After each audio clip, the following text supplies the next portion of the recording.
नमस्कार, राष्ट्रपोस्ट से मैं पवन केसवानी। कल शाम को हमने एक खबर दिखाई थी जिसमें बता दिया था कि किरण सिंह देव सिंह ही छत्तीसगढ़ के पहले भाजपा के प्रदेश अध्यक्ष बनेंगे। तब नामांकन प्रक्रिया भी शुरू नहीं हुई थी जब हमने इस खबर को दिखाया था।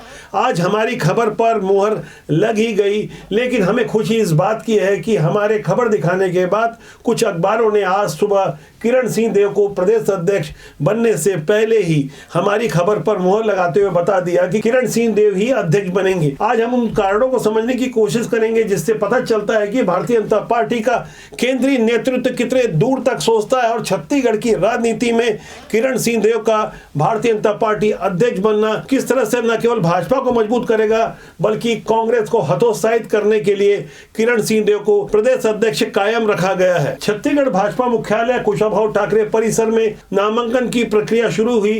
प्रदेश चुनाव प्रभारी खूबचंद पारख ने बताया, नामांकन के लिए 3 सेट आए हैं और तीनों में ही किरण सिंह देव का नाम है। इस तरह से देर रात को ही तय हो गया था कि किरण सिंह देव ही भाजपा के प्रदेश अध्यक्ष बनेंगे, जबकि पहले ऐसे माना जा रहा था कि विष्णुदेव साय मंत्रिमंडल में किरण सिंह देव मंत्री के रूप में एक नए चेहरे के रूप में स्थापित होंगे। लेकिन उन संभावनाओं को फिलहाल विराम लगाते हुए किरण सिंह देव को ही प्रदेश अध्यक्ष रिपीट करने के जो 5 कारण है उस पर पार्टी के शीर्ष नेतृत्व ने काफी होमवर्क किया है।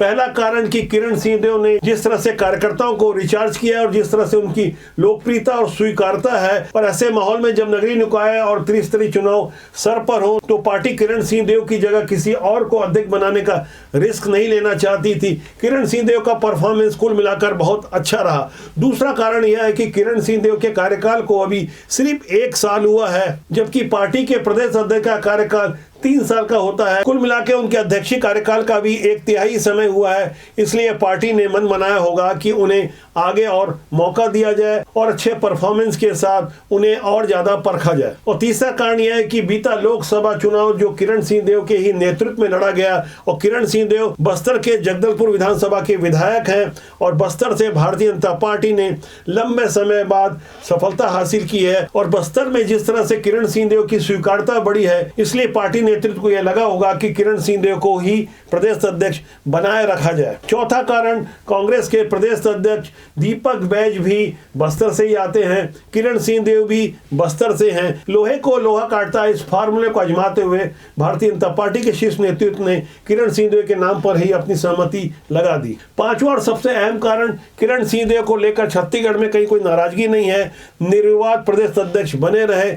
जिस तरह से सहज होकर आम कार्यकर्ताओं से मिलते हैं और जिस तरह का पार्टी आलाकमान को फीडबैक मिला होगा, उससे किरण सिंह देव को मंत्री की बजाय प्रदेश अध्यक्ष बनाने पर ही सहमति लगी है। इन कारणों से किरण सिंह देव एक बार फिर भारतीय जनता पार्टी के अध्यक्ष बने हैं। पहले विधानसभा चुनाव के बाद विशेष परिस्थितियों में अध्यक्ष बनाए गए थे, इस बार विधिवत उनका निर्वाचन हुआ है। लेकिन उनके इस निर्वाचन से कांग्रेस खुश नहीं है। खुश होगी भी क्यों, क्योंकि कांग्रेस तो विपक्ष में है। जिस तरह के तंज कांग्रेस की ओर से कसे जा रहे हैं और बताया जा रहा है कि यहाँ औपचारिकता हुई है, अकेले किरण सिंह देव की पर्ची ऊपर से आई है, ऐसे आरोप लगाने से पहले कांग्रेस की ओर से इस बारे में कभी कोई सफाई नहीं दी जाती कि 1998 से लेकर लगातार सोनिया गांधी, उसके बाद राहुल गांधी किस तरह से अध्यक्ष बने। बीते साल ही मल्लिकार्जुन खड़गे कांग्रेस के नए अध्यक्ष बनाए गए हैं। उससे पहले 26 सालों तक मां बेटे की जोड़ी ही कांग्रेस की अध्यक्ष रही। इतने लंबे समय के कार्यकाल में क्या कांग्रेस को कोई और प्रदेश अध्यक्ष नहीं मिला?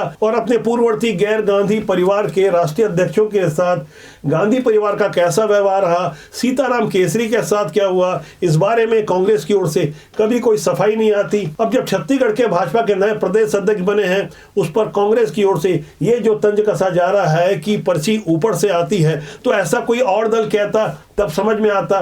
लेकिन कांग्रेस की ओर से गांधी परिवार के इतने कुशल नियंत्रण के बारे में कोई टिप्पणी नहीं की जा सकती। ऐसी टिप्पणी की उम्मीद भी नहीं की जाती। भाजपा हो या कोई भी दल, वहां निर्वाचन प्रक्रिया में हो सकता है कोई खामियां हो, लेकिन आरोप लगाने से पहले खुद पर भी गौर करना चाहिए। कम से कम कांग्रेस की ओर से जब भी इस तरह की प्रतिक्रिया आती है तो जनता पहले से कहीं ज्यादा जागरूक हो चुकी है। अब इतिहास खंगालने में लोगों को देरी नहीं लगती।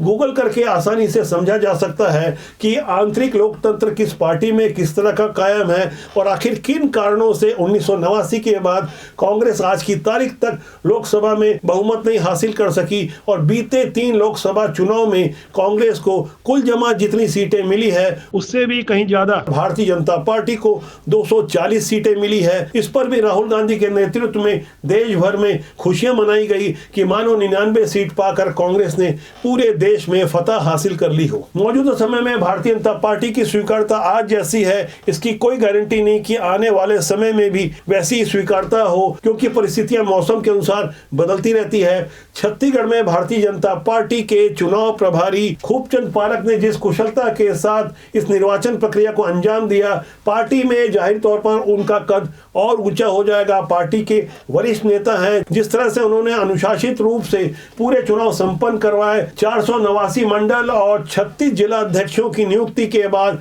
जब प्रदेश अध्यक्ष की नियुक्ति हुई तो खूबचंद पारक के तरफ पूरे प्रदेश के कार्यकर्ताओं की निगाह जमी हुई थी।